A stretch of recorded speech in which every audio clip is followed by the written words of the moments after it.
Bonsoir, bienvenue pour ce 14e épisode des Seigneurs de la F1 en compagnie de la fameuse bande de d'habitude avec Yo-Yo, Alex et moi-même. Donc on va revenir sur le Grand Prix de Sao Paulo, fort dynamique comparé à certains Grands Prix qu'on a eu cette saison.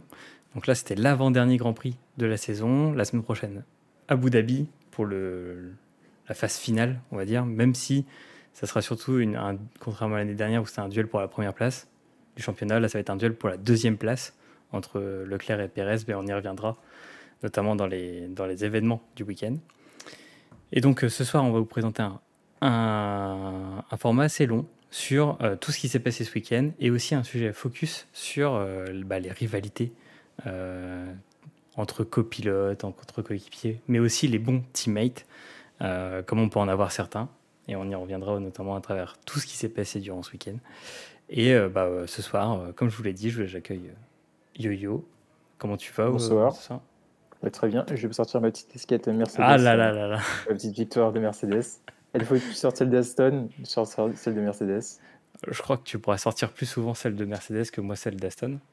Même si pour... On sait jamais, à ce qui parle l'année prochaine, Alonso va arriver, il va tout révolutionner, donc tu pourras sortir tous les week-ends. C'est vrai que pour ceux qui nous suivent et qui n'ont pas vu les déclarations d'Alonso ce week-end, il a déclaré que l'année prochaine, Aston jouait le titre.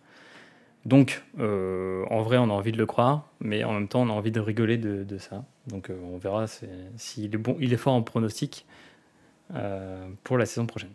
Alex, comment ça va? Bah écoute, ça va. Moi aussi, je peux sortir quelque chose, mais c'est le Bob de Valtteri Bottas. On est sur la 9e position. Ça fait longtemps. Donc, euh, donc voilà. C'était la forme. C'était la forme. Il faisait beau, il pleuvait. C'était génial, ce Brésil.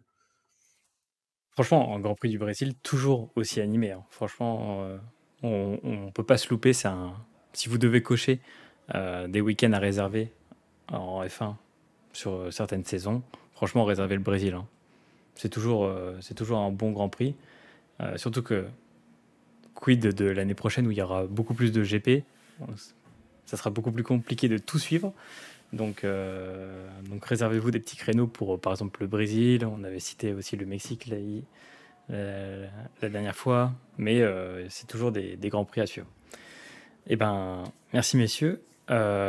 Du coup, pour le premier sujet de ce soir, on va parler des événements de ce week-end et de ce qui s'est passé du coup de ce fameux Grand Prix. Plein d'animations donc sur le résultat de la course. Donc Russell qui gagne sa première victoire en F1, première victoire en F1 de Russell. Je ne vous cache pas ma satisfaction et l'éclatement de joie au moment de la ligne d'arrivée hier de mon côté, parce que c'est un ancien pilote Williams et comme tout bon pilote Williams, il gagne au moins une fois. Ça c'est obligé. Hamilton deuxième, Sainz troisième, Leclerc quatrième, Alonso, Verstappen, Perez, Ocon, Bottas et Stroll. Donc là, vous avez les 10 premiers. Et qu'est-ce que vous avez retenu de ce Grand Prix, messieurs? Quels sont pour vous les événements marquants de ce week-end? Et aussi, si vous avez des gagnants, si vous pouvez retirer des gagnants ou des losers de ce week-end. Yo-Yo.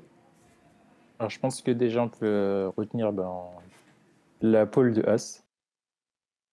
C'est le premier événement du week-end qui nous annonce un week-end assez riche en émotions et en dépassement ou entre météo, avec la météo pluie, pas pluie, etc. Euh, c'est aussi le début du week-end où Ferrari nous a fait du Ferrari quoi, dès le vendredi. Et je pense qu'on a eu un week-end assez complet de la part de tous les teams. Un peu dégoûté au départ hier de la course d'hier pour notre cher Poleman du vendredi parce qu'il s'est craché directement. Aussi pour Ricciardo qui fait de plus en plus pitié parce que franchement, je sais pas si j'espère que la semaine prochaine il terminera au moins la course parce que ça commence à être compliqué pour lui. Et je pense qu'il assurera même pas une place de réserviste, ça continue comme ça. Donc on risque d'y voir un Ricciardo en fin de Formule 1, une carrière complète. Après la course sprint qui était animée, je crois qu'on est sur une course record au nombre de dépassements en course sprint, avec des plats de dépassement à tous les niveaux, avec toutes les voitures. Et la course d'hier, incroyable. C'est vrai que généralement, je me dis, il y a le petit train habituel qui était là. Et ben là, hier, on ne s'est pas ennuyé. De 19h à 21h, on avait un programme assez complet. Des voitures qui se dépassent, une safety car. Bon, on n'a pas eu la pluie, mais il y a une petite annonce de la pluie. Du drama. Je pense que Netflix peut faire une série complète juste avec le week-end qu'on vient d'avoir. Ah bah, c'est sûr qu'il y a certains week-ends dans la saison là où ils vont devoir gratter pour trouver un épisode, hein. Essayer de faire l'épisode sur le week-end. Bah, très bien. Merci Yuyo pour cet avis éclairé sur le Grand Prix du Brésil. C'est vrai que tu l'as rappelé, mais il y avait un format assez spécial pour ceux qui nous suivent et qui n'étaient pas peut-être habitués pour la F1. C'est que vous avez un format où il y a les qualifications qui ont eu lieu le vendredi et une course sprint, donc on va dire un format réduit de la course normale, où là, sur 24 tours, c'est ça, ils se sont donnés Ouais. pour déterminer la grille de départ du Grand Prix. Donc en fait, vous avez une série de qualifications pour la course sprint, puis la course sprint qui détermine la grille pour la course complète le lendemain. Donc c'est un format assez spécial, assez dense aussi pour les équipes et les ingénieurs qui doivent en fait, sur un week-end, gérer les essais libres, les qualifications, la course sprint, la course complète. Là où généralement on gère que les essais libres et les qualifs et la course. Donc c'était assez dense et ça donne lieu à un spectacle aussi assez unique, je trouve, en course automobile. Donc c'était assez intéressant. Merci. Et toi, Alex, qu'est-ce que t'en penses de ce week-end? En tant que fan de Ferrari, est-ce que t'es passé un peu en mode roller coaster entre la joie et la peine? Bah ouais, j'étais pas bien quand Leclerc s'est fait envoyer par Norris dans le bac à gravier, mais j'étais hyper content qu'il puisse au moins repartir. Je m'attendais vraiment à rien, juste une course tranquille. Et puis finir quatrième, ça a été, et il l'a dit, une de ses meilleures courses. Et surtout, quel circuit. Donc c'est quand même aussi assez prestigieux. Je suis super content aussi pour la victoire de Russell parce que ça montre que déjà, voilà, il fait ses marques et fait ses preuves, surtout chez Mercedes pour sa première année. Euh, et d'autant plus qu'il est du coup maintenant devant Lewis sur les points pour le championnat du monde avec 265 points et Lewis 240. Donc, j'imagine que si ça avait été Lewis en premier et George deuxième, pour Abu Dhabi, on aurait vraiment de la compétition au sein de Mercedes au niveau du championnat. Mais donc là, ce sera sûrement Russell qui va s'imposer. Mais sinon, voilà, une course riche en émotions. Ça fait plaisir aussi de voir Red Bull pas au premier rang. C'est très rare quand Verstappen n'est pas dans le top 5, là, c'est top 6. Et puis là, Fernando Alonso, il nous faut toujours du spectacle pour ses 2 derniers Grands Prix avant de passer chez Aston Martin. Finir 5e, j'ai vraiment cru que s'il y avait eu 3 tours de plus, il allait se faire Leclerc dans les, dans les 2 derniers tours. Je me suis dit, ça y est, il va le manger. Mais on a quand même eu une super course. C'est vrai que tu l'as si bien dit. Le Brésil sait vraiment toujours recevoir. L'année dernière, ou non, il y a 2 ans, on a eu Gasly, Hamilton au finish, vraiment à quelques dixièmes de seconde. On avait eu la victoire de Lewis Hamilton pour le championnat du monde c'était devant Massa, si je me trompe pas. Donc c'était à cause de Glock. Donc je vous laisserai pour notre audience aller taper sur Internet ce moment magique, euh, auditif même, du commentateur en folie. Donc voilà, en tout cas, sans déconner, je pense que c'est mon plus beau Grand Prix de cette saison, carrément. Ah ouais. Franchement, bien résumé. Et c'est vrai que là, tu as cité tous les protagonistes de ce week-end qui ont fait un peu le show. Je pense qu'on est revenu assez largement sur tout ça. Même s'il y a eu aussi des contre-perfs. On citait aussi Tu citais, du coup, ça fait du bien de ne pas avoir Verstappen et les Red Bull au premier plan. Je pense qu'ils ont eu aussi des petits travers avec des soucis mécaniques et aussi de fiabilité. Donc, c'est aussi ça qui fait le charme de la F1, c'est que certes, ils sont très forts, mais on peut les dépasser, quoi. Et d'ailleurs, je sais pas si vous aviez suivi, mais les ingés de Mercedes ont révélé qu'ils avaient un problème d'eau sur la, la monoplace de Russell, et que du coup, ils ont pensé à un moment lui demander d'abandonner.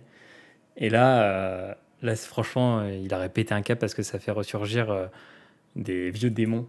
Euh, c'est en fait quand on a tous pensé à ça, quand George Russell est passé à Sakir dans le baquet de Hamilton pour le remplacer, et qu'il était premier et qu'à cause d'une erreur de l'écurie, bah, du coup, il a même pas fini sur le podium, et que derrière, bah, il est, quoi, 2 ans après, il gagne son premier Grand Prix. Donc voilà, c'est assez unique, et c'est aussi pour ça qu'on aime la Formule 1. Bah, merci messieurs. Du coup, vous en parliez très bien sur les relations complexes entre coéquipiers, parce qu'il y en a eu ce week-end entre Red Bull, entre Ferrari, entre eux aussi Alpine à un certain moment. Et ben, il y en a qui sont très bien tirés, comme Mercedes. Il y a même eu, pour ceux qui l'ont pas entendu, un court moment où, quand Russell est encore devant et qu'il voit Hamilton quand même pas très loin de lui, il lui demande si il y a eu une bataille, ou s'il doit le laisser passer, ou comment s'organiser, quoi. Alors qu'il est premier. Donc je trouvais ça un beau geste de teammate. Et donc, même après, quand on voit les deux se féliciter entre Russell et Hamilton, je trouvais ça beau. Et vu que ça n'a pas toujours été ça pour Hamilton au niveau de ses coéquipiers, Rosberg, Alonso, il y a eu certaines tensions. Du coup, on va vous parler aujourd'hui d'un sujet un peu focus qui va être sur les relations complexes entre coéquipiers. Et pour le coup, bah, je vais laisser Alexandre et Yo vous parler de ça. Toi, Alex, qu'est-ce que tu peux dire sur les relations entre coéquipiers en Formule 1? Yes, mais je crois qu'on l'avait un petit peu même abordé dans un podcast où on parlait vraiment de la relation ou même le pilote privilégié de chaque écurie. Et je pense que ça rejoint un peu ce thème, dans le sens où, bah, effectivement, une écurie, elle va faire une monoplace pour leur pilote favori. Et ensuite, bah, l'équipier va essayer de prendre, enfin, de prendre toutes les infos et d'essayer de faire avec. Je peux prendre un exemple des temps modernes. On avait à un moment donné donc, Leclerc et Vettel chez Ferrari. Et donc on ne comprenait pas pourquoi la monoplace de Leclerc se localisait à chaque fois entre la 5e et la première place, là où Vettel arrivait à peine à finir 8e, voire 9e. Et donc du coup, ça crée pas mal de tensions entre les pilotes. C'est assez frustrant, je pense. Chez Ferrari, on n'avait pas été habitué à ça depuis un petit moment. À chaque fois, ça a été toujours normalement la bonne entente dans la majeure partie des cas. On avait bah, l'exemple Schumacher-Barrichello en 2002, où en fait, bah, Barrichello mène la course, on fait une Russell, hein, on va dire des temps modernes, il mène la course, sauf que là, voilà, ordre de l'équipe, laisse passer Schumacher avant la ligne d'arrivée. Donc littéralement, juste avant de finir le Grand Prix, bah, beau geste de Barrichello de laisser passer le Schumacher pour gagner. Donc c'est quand même assez frustrant pour un pilote. Ça peut créer des grosses tensions. Je pense que Yo-Yo pourra un peu plus argumenter sur notamment bah, le cas Mercedes. On ne l'a pas encore eu cette année. Quid des prochaines années quand Russell va commencer à vraiment montrer à Hamilton ce qu'il vaut, parce que là, il est devant sur le championnat. L'année prochaine, qu'est-ce que ça va donner? Donc Yo-Yo, bah, je te laisse aussi expliquer un petit peu le cas Hamilton. Moi, je suis plus enfin, Mercedes. Moi, je suis plus fan de Ferrari, comme vous le savez, notre chère audience. Euh, et donc, Yo-Yo, je Ouais. te laisse argumenter. Alors, moi, déjà, je pense qu'on va parler de ce qui s'est passé hier entre Hamilton et Russell. Je pense qu'on est plus sur un passage de témoin, qu'un Britannique qui, dans la Mercedes et un autre écurie, offre la victoire.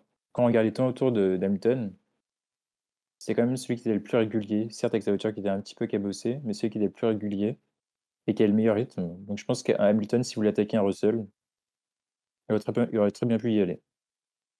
On a peut-être un Hamilton qui a, entre guillemets, laissé gagner Russell sa première course. Et il était en mode seigneur. Truc, je vais attaquer et on va se mettre tous les deux dans le bac à gravier. On peut peut-être l'interpréter comme ça. Après, pour en revenir sur l'épisode de Hamilton, à l'époque, c'était notre cher Allemand. Non, j'oublie son nom. Rosberg. Rosberg. Rosberg. Rosberg en 2016. Donc, une saison où les deux se battaient pour le titre, où ça s'est joué au dernier Grand Prix. Et où je crois qu'on a eu 3-4 crashs dans la saison des deux ensemble, dont un à Singapour. Je crois la finale, c'est un à Singapour qui est incroyable. Où il y a il y a aussi celui d'Allemagne où ils se rentrent les uns dans les deux, l'un dans l'autre, au bout du deuxième virage. Barcelone Euh, aussi. Ouais. Barcelone aussi également. Ah Et bah, c'était ensuite, un tendu, hein. trash talk entre teammates interposés tout au long de la saison. Et Et un Rosberg qui se barre, littéralement, après avoir gagné son titre. ah, c'est magnifique ça. Ouais. C'est magnifique, mais qui n'a pas mis en jeu Hamilton qui souhaitait le battre à la régulière.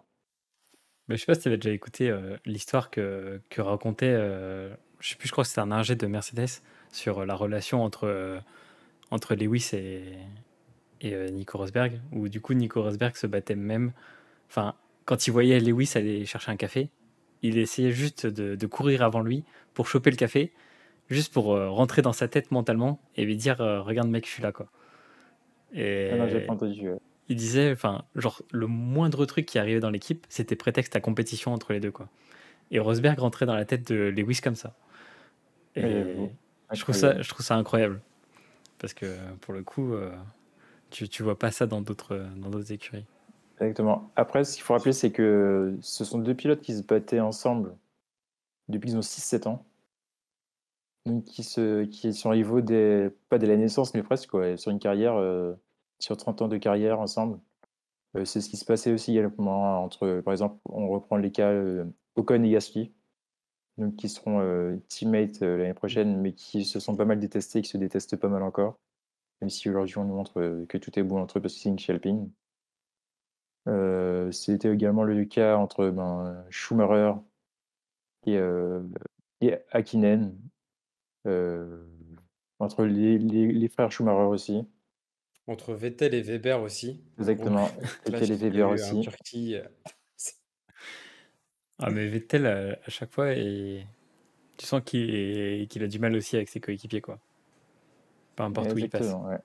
Et on a aussi Alonso aussi, donc, qui est en guerre avec notre cher Esteban, mais qui était en guerre à l'époque quand il était chez Mercedes, quand il était chez McLaren, donc l'ancêtre de Mercedes à l'époque, donc qui était McLaren Mercedes, avec Hamilton, et Oui. avec qui c'est très mal terminé. Ouais, Donc on a des... même encore aujourd'hui, il se lance des pics interposés Exactement, ouais. monumentales. Interposé, ouais. Et ils nous offrent aussi de très belles batailles. Aujourd'hui, Ouais, aucun des deux ne souhaite Ouais. lâcher quand ils sont en piste. Ça reste propre, mais assez viril. Ah bah, Donc on a eu... c'est un peu le Ouais, quid aussi des générations, comme tu disais au tout départ. Tu disais que tu avais aussi des anciens avec des jeunes, etc.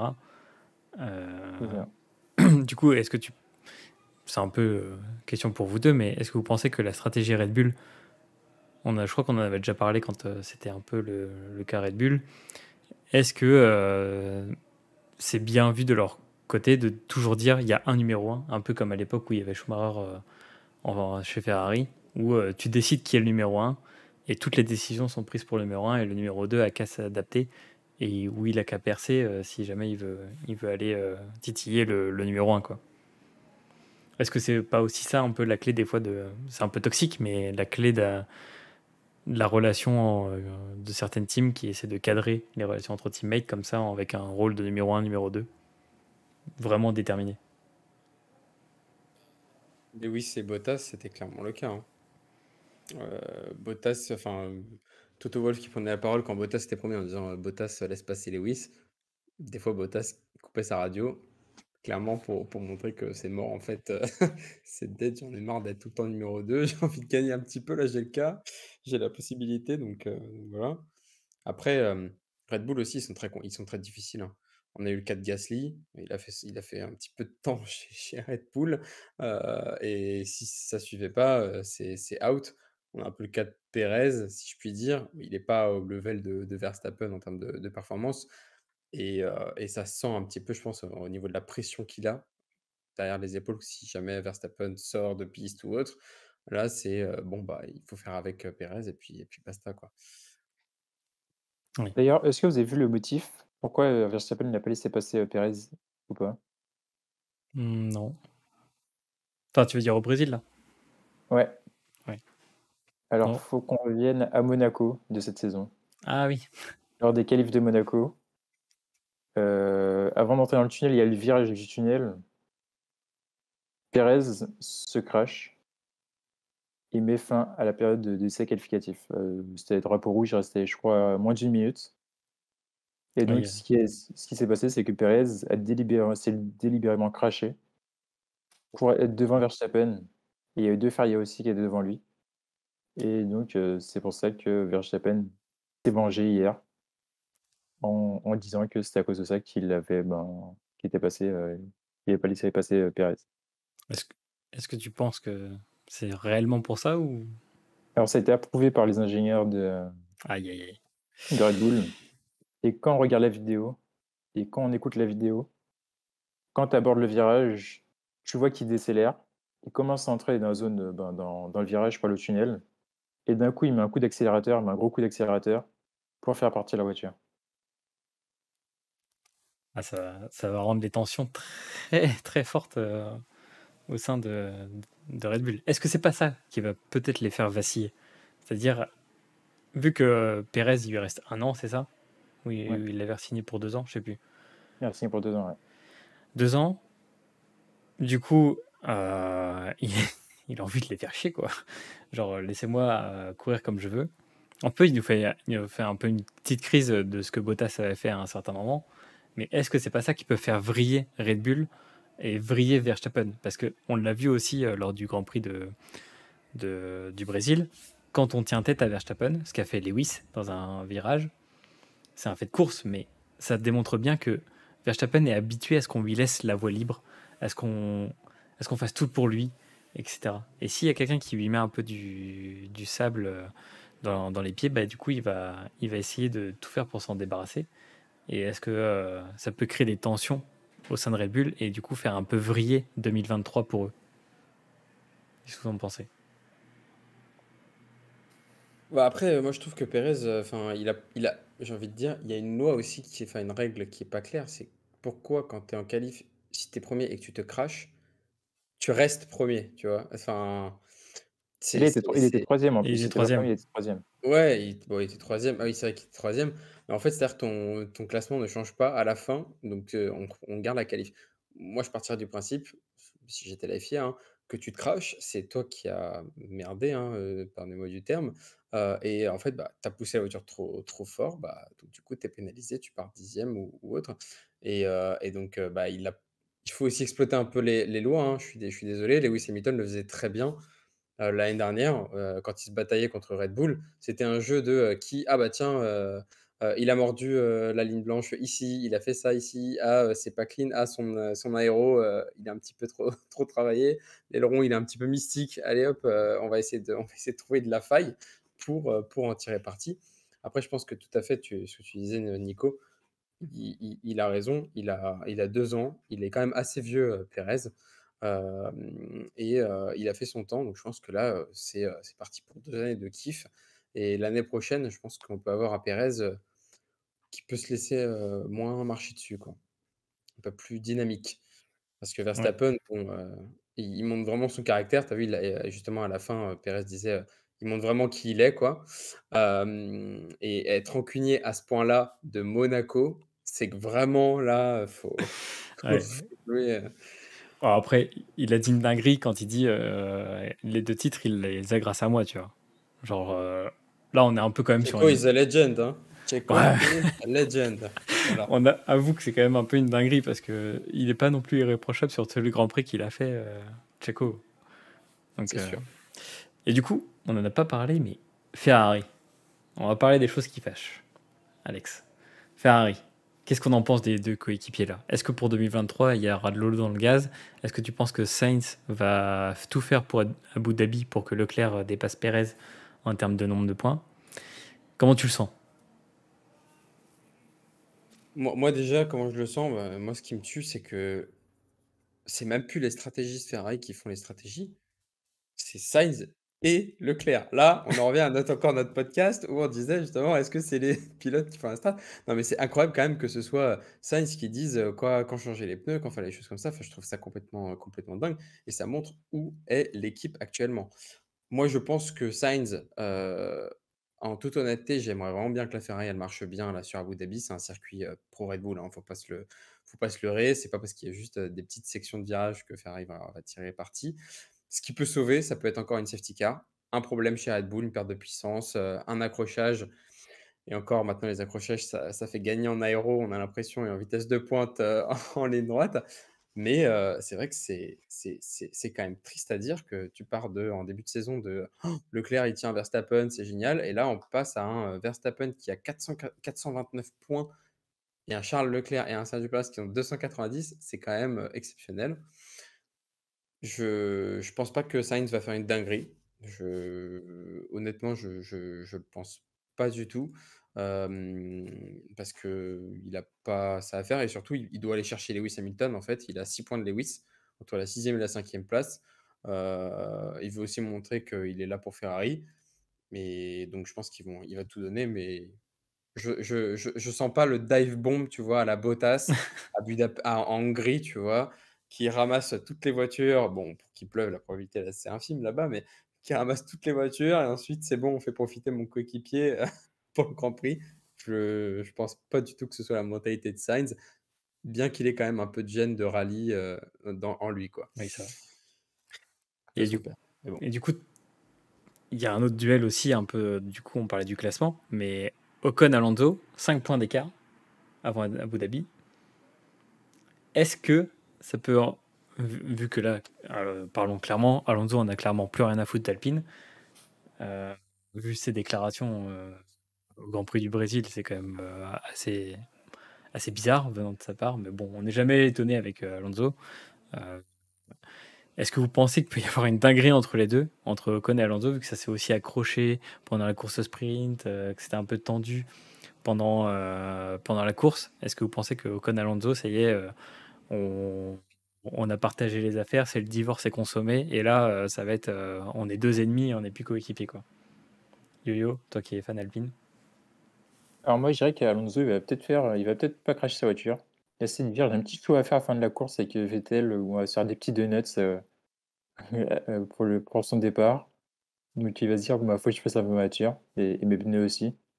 Mais s'il se dit, après, il peut y avoir deux Alonso, soit celui qui se dit, bah, je finis la course, soit celui qui est vraiment fou. Et bah, clairement, premier virage, crash entre les deux Alpines, et on n'en parle plus, quoi. Ça serait cool. Après, ils ont intérêt d'assurer aussi. Enfin, Alpine, moi je suis Alpine, je fais en sorte que l'une des deux voitures a un petit souci ou que je change les mauvais pneus, je fais une petite à la Ferrari. Comme ça, une des deux voitures qui est en retrait par rapport à l'autre, et on n'en parle plus.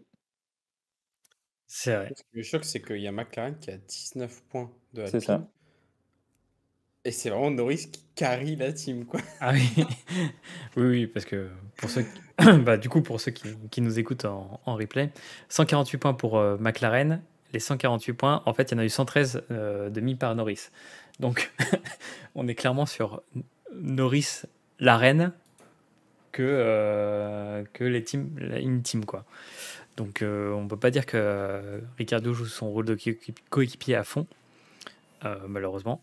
Mais en fait, le dernier Grand Prix est assez intéressant pour plein de trucs.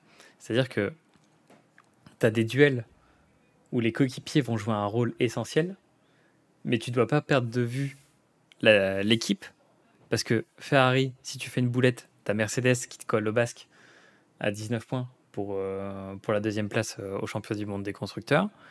Alpine, s'il se foire, bah, Norris il peut marquer les points. Bon, Ricciardo il sera peut-être 10e, donc il marquera un point. Et après, tu as Alfa Romeo, Aston Martin, 5 points de différence, 2 points entre As et AlphaTauri. Enfin, là c'est du délire, quoi. Donc, t'as que Red Bull qui est devant, qui peut un peu mettre les pieds sous la table. Sauf que, du coup, si on en revient à la lutte entre les pilotes, bah, du coup, ils doivent pas trop mettre les pieds sous la table parce que t'as Pérez qui a égalité de points avec Leclerc. Enfin, comment vous le sentez, ce duel? Est-ce que le coéquipier va penser à lui? Est-ce qu'il va penser à l'équipe? Est-ce qu'il va penser à son teammate pour jouer son rôle? Est-ce que vous pensez qu'il peut y avoir, comme au Brésil, une très bonne entente entre Mercedes et que du coup ils en profitent? Parce que là, la Mercedes a été quand même puissante en ligne droite, je trouve. Et ça Ouais. laisse penser à un Abu Dhabi surpuissant pour Mercedes. Sachant que, pour ceux qui nous écoutent, Mercedes, pour 2023, a complètement abandonné l'idée de reprendre la F1 2022 en structure de base.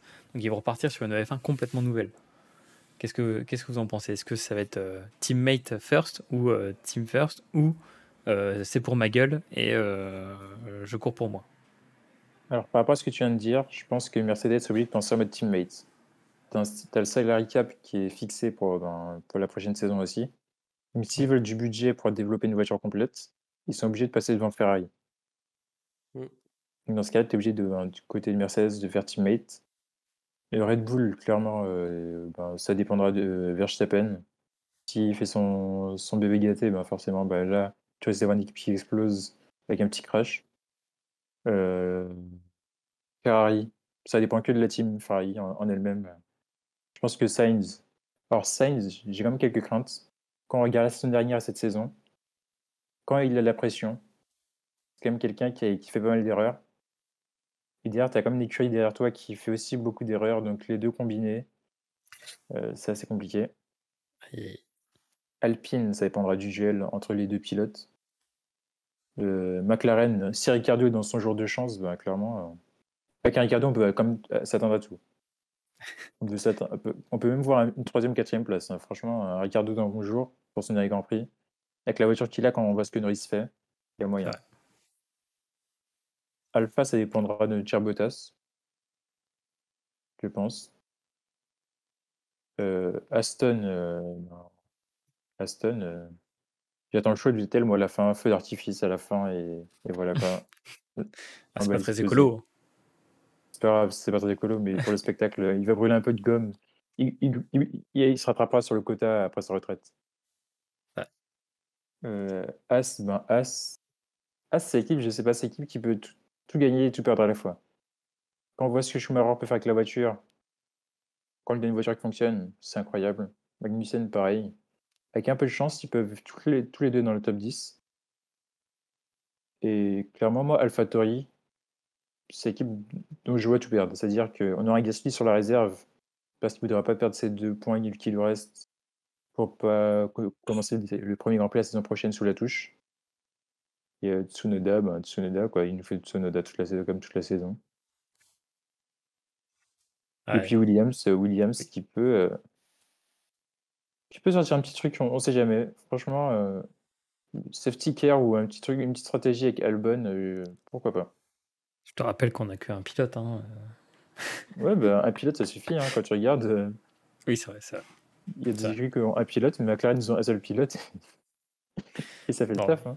je dis un Non. pilote parce que t'as quand même, quand on parle des coéquipiers, du coup, il y avait Sargent qui était pour Williams, qui faisait des essais au Brésil, qui a du coup pris le baquet de Albon, donc qui est allé dans une voiture qui n'est pas la sienne, et il claque une seconde par tour à Latifi. C'est quand même un Mais scandale. oui. C'est quand même un scandale. Enfin, La nouvelle génération. Bon. Après, moi, je suis en train de calculer quand même, mine de rien. Si Ferrari se place moins de cinquième, si Lewis et Russell se classent 2 et 3 ou 3 et 4 ou 2 et 4, et que Leclerc est fini dans le top 10, Ferrari reste encore devant. Si par contre, là, Lewis ou Russell claquent la première pole, il faut que à tout prix, les deux Ferrari, il y en ait au moins une qui soit à la quatrième ou la cinquième place pour rester devant. Donc je pense que quand même chez Ferrari, bon, il y a deux monoplaces. La probabilité quand même qu'il y en ait une qui ne finisse pas la course, elle est assez élevée. C'est vraiment la course où il y a toutes les tentatives C'est qui se ça. font et il y a du Latifi qui peut nous retourner toute la situation à la fin. Euh, Moi, je pense que là, ça va vraiment se jouer en mode Sainz, on va focus équipe et on va focus Leclerc pour le championnat aussi. Il faudra faire barrage à Sergio. Et Sainz peut faire justement la Sergio Pérez de l'année dernière qui a donné le titre à Verstappen. Justement, c'est pas l'erreur que Ferrari ferait, c'est justement barrer la Red Bull sans penser aux Mercedes sont derrière ou devant. Hmm. Donc ça veut dire. Parce T'es que en là, tu as train. deux paramètres. Il faut faire un choix là. Oui. Tu as un choix, soit tu te focuses sur Red Bull et tu dis Chine deuxième avec Leclerc en second au classement général en tant que pilote, Il faut soit juste que tu finis Sergio soit troisième. derrière Leclerc et qu'un Sainz assure une quatrième ou même pas. Si Leclerc a deuxième ou troisième, il faut que Sainz il assure au moins la P7. Au moins. Ça va. Par contre, moi, ça va être très rare si je vais le dire, hein, mais il faut juste que Verstappen finisse premier, c'est tout. Comme ça, au moins, ça fait barrage à Mercedes. Et, et est-ce qu'on peut pas voir un monde, genre, bienvenue dans le multiverse, Red Bull laisse passer Mercedes. Non, non. Non Non. mais imagine. Non, non. Parce Sergio que Perez to drive for Mercedes in 2023. Yes. Non, Non, je pense non. que c'est le mauvais plan de Red Bull de laisser Mercedes Mm. finir premier et deuxième devant Ferrari au classement constructeur. non, ou même tu vois les laisser C'est pas de leur passer intérêt pour l'année dans les prochaine. laisser passer un moment, tu vois. Genre je sais Mm. pas Verstappen qui laisse passer un. C'est Non pas dans bon, leur intérêt pour l'année prochaine. on verra bien. Parce qu'il y a de l'argent en jeu là. Et si Mercedes repart de zéro, ça va coûter très très cher. Ouais. Et il faut qu'ils aient le moins d'argent possible. C'est pour Donc ça. tu peux noter, Nico. Tu peux Ah bah noter. tiens, là je suis en train de sortir le tableau parce qu'on va faire Verstappen les paris. number one. Alors, moi, je mets même un billet sur Verstappen qui laisse passer Leclerc. Ah oui. Non, non, non, non, non. Oh là là. Non. Ce serait, alors là, ce serait mais exceptionnel. Alors là, le drama pour l'année Ce prochaine, serait il est insane. Hein. Ça, par contre, ça fait du lore pour un combat. Non, Et on va là, déjà. franchement, alors s'il laisse passer Leclerc, là, ce serait vraiment insulter Red Bull, insulter Perez, clairement. En vrai, ils peuvent pas se mettre tous d'accord pour laisser gagner Vettel. Puis voilà, on n'en parle plus. De toute façon, à ce qui paraît, j'ai entendu d'ailleurs qu'il y aurait une intro spéciale Vettel. Ouais. Ah ouais. Ce serait sympa. Ouais, avec les plus grands moments de sa carrière, tu sais, au moment juste avant de présenter les pilotes sur la grille. Petite intro. Ah, tous les de moments Vettel. où il s'est craché avec des coéquipiers, Ouais. du coup. Non, non, non. Bon, bah déjà, on va faire un premier pari. Vu que c'était dans la lignée et qu'on a tout condensé en un seul bout. Leclerc versus Perez, qui aura l'avantage? Leclerc ou Perez? Plutôt. Leclerc. Ouais, je vote Leclerc aussi. Ok. Attends, j'ai plein de marques Ferrari. Regarde, t'as mes deux volants ici. T'as la Ferrari en Lego ici. Tu peux pas me dire ça, Nico. Tu peux pas me dire ça. Bah moi, je suis désolé, je vais mettre Perez. Parce que, Oh là là. en fait, il y a un truc qui me rassure pas. C'est que ça fait trop longtemps qu'on a vu une Ferrari clean. Une Ferrari qui n'a pas de problème de fiabilité n'est pas trop une Ferrari cette année. Et vu qu'ils ont changé les moteurs, Leclerc, je sais plus quand c'était exactement. Je crois que c'était au Grand Prix des États-Unis, non? Ouais, il y a deux Ouais. grands prix. De Grand Prix. Sainz, c'était le Grand Prix d'avant, mais le moteur lui convient pas. Donc j'ai peur qu'on soit sur un petit problème de fiabilité côté Ferrari si on est obligé d'utiliser un ancien moteur. Voilà, je dis ça, je dis rien. Non, non, non, non. Oh non, José. Non. Attends, d'ailleurs, c'est combien de tours? 50, hein? Hop, alors, du coup, oui, on va passer un peu sur les enjeux de ce Grand Prix. Circuit stat. C'est un 58 tours pour une longueur de 5,2 km. Et c'est aussi un des circuits où il y a pas mal de problèmes de fiabilité sur les énormes moteurs, parce que les deux longues lignes droites full DRS qui se suivent font que ton moteur il est à haut régime tout le temps, quoi. Donc ça peut vite craquer, et surtout que le virage 6 et 7, donc du coup pour ceux qui sont sur le stream, c'est ceux-là, et ben ils arrivent pile après cette grande ligne droite, et là tu demandes beaucoup d'efforts à tes pneus, etc., mais aussi à ton moteur qui doit redescendre dans les tours. Et à l'image de ce week-end, est-ce qu'il n'y aura pas aussi des petits problèmes de tir-off? Donc le tir-off, c'est les petites visières en plastique que retirent les pilotes, parce que du coup ils ont des films plastiques et ils retirent dès qu'ils sont sales, et ils ont juste à tirer sur la languette et après le truc il part. Sauf que des fois, il se bloque dans les disques de frein. Et c'était déjà arrivé sur ce Grand Prix-là, qui est ce problème-là, surtout dans la ligne droite. Et du coup, ça se bloque sur ce virage-là. Donc, je pense que vu la poisse de Ferrari, ils sont pas à l'abri de ça non plus. Calme. Alors, je fais un peu l'oiseau de mauvais présage, mais... Ok. Bah, du coup, c'est OK pour ce pari. Si on revient sur... Est-ce qu'il y a un autre pari à faire? Bon, celui-là, il est un peu tendu. Ferrari versus Mercedes. Ferrari, je te dis. Ok. Ça va sécure. Ça va sécure. Ouais, je reste dans ma lignée, on va dire Ferrari. Mercedes vont tenter quand même. Je pense que ça va être vraiment très très chaud, mais Ferrari vont sécure. Enfin, si j'ai au bout de mon raisonnement, je dis Ferrari, et sinon, je dirais Mercedes. Mais vu que j'ai un raisonnement qui se dit que Verstappen va pas se battre avec Leclerc et qu'il va se garer tranquillement quand il va le voir arriver. Alors après, c'est sous condition que la Ferrari tienne et que la Mercedes aussi tienne. Ah oui, oui, bah, c'est tout à fait ça. Non, bah, juste par esprit de contradiction, je vais dire Mercedes. Parce que je sens qu'ils vont être rapides en ligne droite et qu'on va avoir une dinguerie. Genre, ça fait trop shonen que pour faire ces victoires d'affilée, au moins une victoire tous les ans, Lewis gagne sur le dernier Grand Prix et que du coup, on ait deux Grands Prix successifs gagnés par Mercedes. Enfin, ça serait insane. Moi, j'y crois parce que j'aime bien un peu les histoires comme ça. Est-ce qu'on se fait un duel Alpine-McLaren? Enfin, Alpine versus Norris. Est-ce qu'on a Tu un peux duel? dire juste Fernando Ocon, hein. Oui, va c'est jusqu'au vrai. On S5, peut le ou résumer comme ça. Fernando ou Ocon? Yo-yo.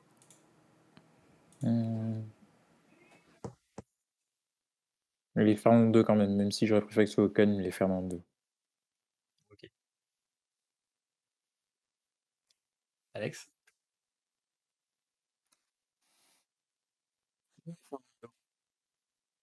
Passer devant. Donc tu mets Fernando? Le Fernando, sa dernière course chez Alpine. L'expérience.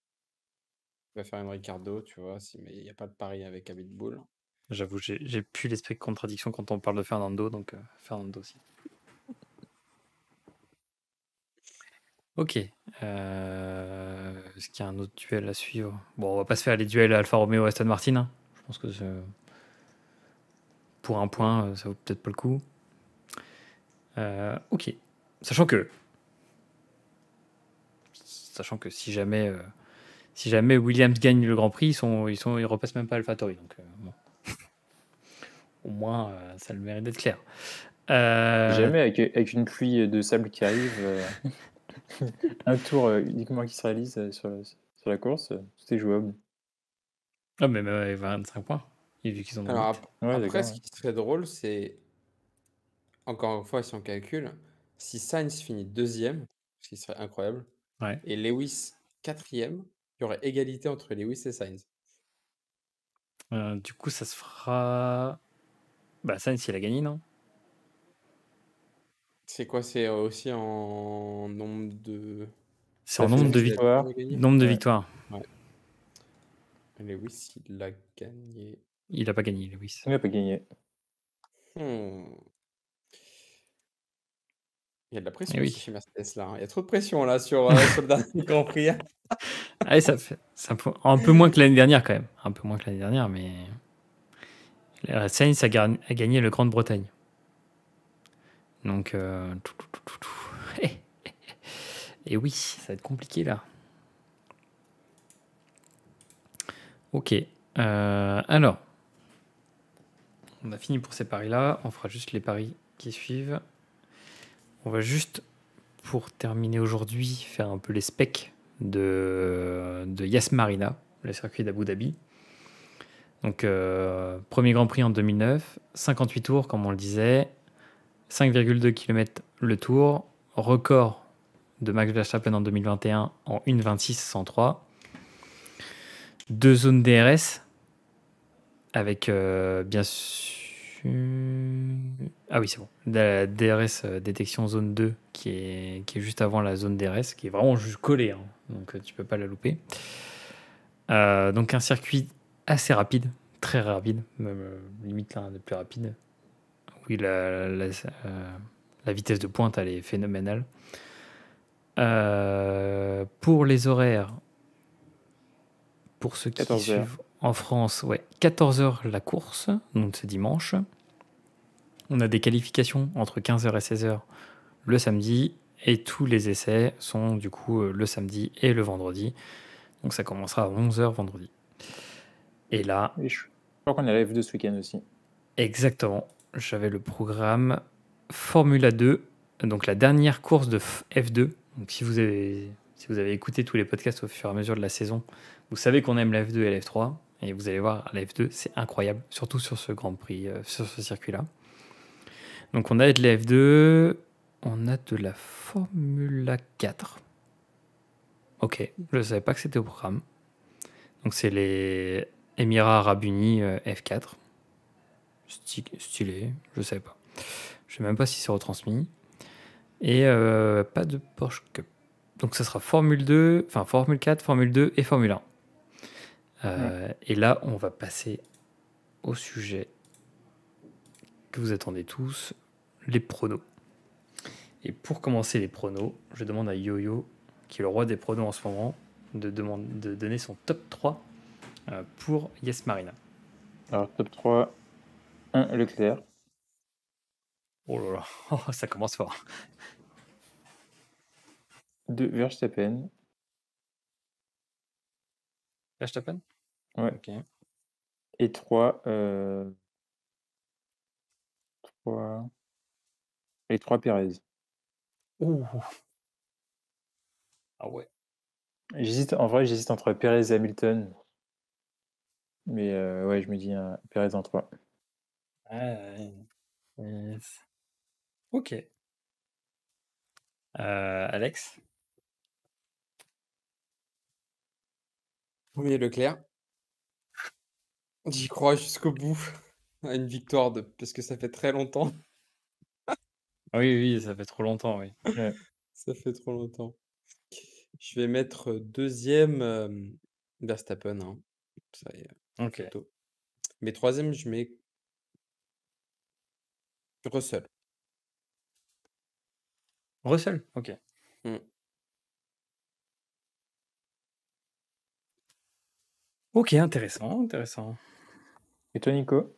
Alors, faut que je suive aussi ce que j'ai mis en prono, parce que sinon, sur les autres trucs, parce que sinon, ça va pas le faire. Du coup, je suis obligé de mettre un Mercedes, donc je vais mettre Hamilton, pour ce que j'ai dit juste avant. Ensuite, je vais mettre un Perez. Et ensuite, je vais mettre Russell. Ouais. Donc victoire constructeur Mercedes. Bah oui, vu que j'ai dit Mercedes qui remporte devant Ferrari. Donc, je suis obligé d'assumer. Donc, ouais, je pense que ça va être ça. Je suis convaincu. J'y crois. Très bien. Merci, messieurs. Alors, vu qu'on a donné le calendrier, je crois qu'on est tout bon. Est-ce que vous avez un mot de fin pour terminer ce podcast? Est-ce que vous avez une recommandation, quelque chose à suivre? Yo. Ça va être le dernier Grand Prix de Vettel Ouais. et potentiellement de Ricardo. Hein. On perd deux légendes quand même qui sont passées chez Red Bull. Ça va faire bizarre quand même après derrière. L'année prochaine, ça va quand même assez changer avec un Alonso qui va chez Aston en vue d'une retraite peut-être anticipée d'ici 1 ou 2 ans. Et hâte aussi de voir le prono de As, même si les chances que Magnussen garde sa place et que Mick Schumacher, enfin, c'est sûr qu'il garde sa place, mais que Mick Schumacher saute, c'est assez serein, quoi.